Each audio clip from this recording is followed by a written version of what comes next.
From trade to empire, how and why India became the jewel in the crown. India, a land of immense wealth, ancient civilizations and diverse cultures, was for centuries a beacon for traders and adventurers alike.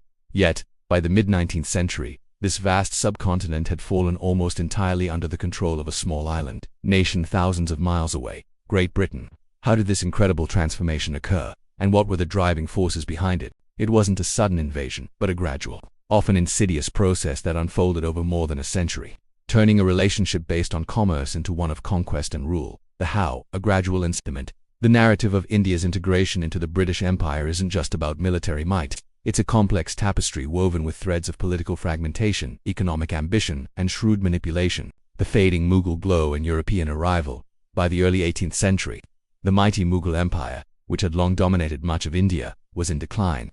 Its central authority weakened, leading to the rise of powerful regional kingdoms and princely states, often in competition with each other. This power vacuum was an open invitation to foreign powers, European trading companies, the Portuguese, Dutch, French, and most significantly, the British East India Company (ICE) had established footholds along India's coasts since the 17th century. Their primary interest was trade, spices, textiles, especially cotton and silk, indigo and saltpeter for gunpowder, were highly coveted in Europe. The East India Company's transformation, from traders to kingmakers. Initially the EIC was just that, a trading company. But as the Mughal grip loosened, the EIC, along with its French rivals, began to involve itself in local politics. They built private armies, trained Indian soldiers, sepoys in European style, and offered their military services to various Indian rulers embroiled in disputes. The Carnatic Wars, 1740s, 1760s. These proxy wars between the British and French companies, often fighting on behalf of rival Indian princes, demonstrated the effectiveness of European military training and discipline. The British emerged victorious, largely sidelining French influence. The turning point, Plassey 1757 and Buxar 1764. These two battles proved pivotal. Battle of Plassey 1757, Robert Clive, leading the EIC forces, defeated the Nawab of Bengal, Siraj Ad-Daulah. This victory was less about military genius and more about treachery.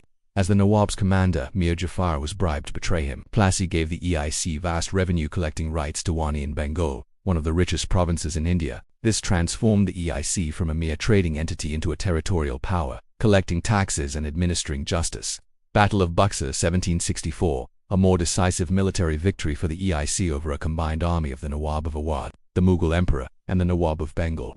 This confirmed British military supremacy and cemented their control over Bengal, Bihar and Orissa, effectively making the Mughal Emperor a puppet. The divide and conquer strategy. With a vast and fragmented subcontinent, the British perfected the art of divide and conquer. They exploited rivalries between Indian rulers, siding with one against another, offering military aid, and in return, extracting land, wealth, and political concessions. They would often sign treaties that seemed beneficial to Indian rulers, but ultimately left them weakened and indebted. Subsidiary alliances and direct annexation. Subsidiary alliances.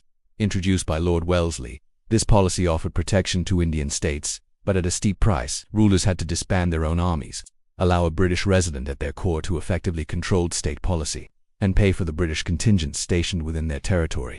Failure to pay often led to the annexation of large swaths of land. Doctrine of lapse. Lord Dalhousie's controversial policy stated that if a ruler of a princely state died without a natural male heir, the state would be annexed by the EIC rather than passing to an adopted son. This led to the seizure of several significant states like Satara, Jhansi and Nagpur, fueling widespread resentment.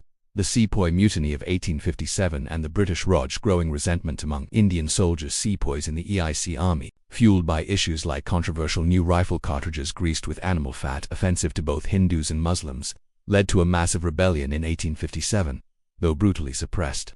The mutiny exposed the EIC's administrative flaws and the deep discontent among Indians. As a direct consequence, the British Parliament passed the Government of India Act of 1858, dissolving the East India Company and transferring direct control of India to the British Crown. This marked the beginning of the British Raj, placing India under the direct rule of the monarch, administered by a viceroy, the golden goose of the empire. India's importance to Britain went far beyond mere prestige or a sense of civilizing mission. It was driven by powerful economic and strategic imperatives: economic exploitation, resources and markets, raw materials. India was a treasure trove of raw materials essential for Britain's industrial revolution: cotton for textile mills, indigo for dyes, opium for trade with China, tea, jute and spices. These were extracted cheaply and efficiently. Captive market. India's vast population became a massive captive market for British manufactured goods. Indian traditional industries, especially textiles, were systematically undermined to eliminate competition, flooding the market with machine-made British products. Revenue: the enormous land revenues collected from India directly financed British administration, military, and even facilitated Britain's global imperial expansion. Strategic importance: the jewel in the crown. Geopolitical power. Control over India provided Britain with a crucial strategic base in Asia, securing trade routes especially after the opening of the Suez Canal, countering rivals like Russia in the Great Game, and projecting power across the globe. Manpower: the Indian Army, primarily composed of Indian sepoys but commanded by British officers, was a formidable force that played a crucial role in Britain's imperial wars and policing its global empire, from Africa to China.